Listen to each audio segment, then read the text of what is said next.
मान्छेले किन यौनको बारेमा बढी सोच्छ? आउनुस् आज यसै विषयमा रहेर कुराकानी गरौँ। एउटा रोचक भनाइ छ, पुरुषहरूले हरेक 7 सेकेन्डमा यौनको बारेमा सोच्छ। के यो सत्य हो? यदि हो भने उनीहरूले घर, परिवार, करियर, मनोरञ्जन, किनमेल, पढाइ आदि बारे आंशिक मात्रामा मात्र सोच्ने गर्छन्। यस सम्बन्धमा बीबीसीमा एउटा लेख छापिएको छ।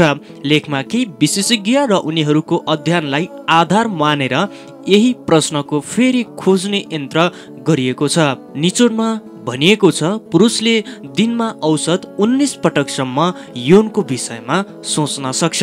यसै गरी साइकोलोजी टुडेमा यस्तै अर्को लेख छ। लेखमा भनिएको छ, यौनको विषयमा महिलाले भन्दा बढी पुरुषले सोच्ने गर्छ भन्ने आम बुझाइ छ।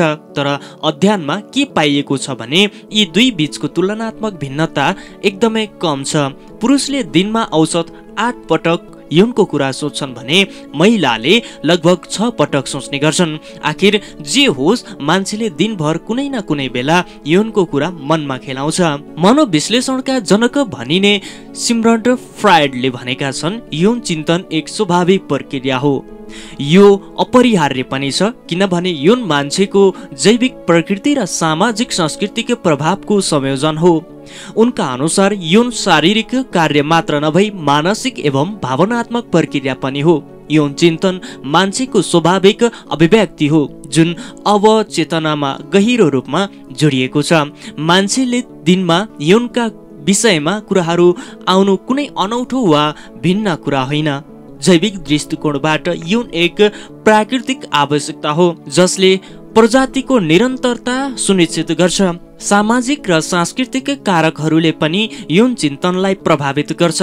फ्रायडको समयमा यौन सम्बन्धी चर्चा सामाजिक रूपमा निषेध थियो, जसले यौनलाई थप रहस्यमय र आकर्षक बनायो, जसको सन्दर्भमा मिडिया, विज्ञापन र पप संस्कृतिले मान्छेको मनमा यौन सम्बन्धी विचारहरूलाई बारम्बार उत्पन्न गर्छ।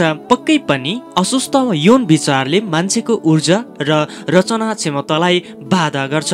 मान्छे अत्यधिकै यौनको विषयमा सोच्छ र त्यसलाई दबाएर राख्छ भने त्यसले उसलाई मानसिक समस्यामा पार्छ।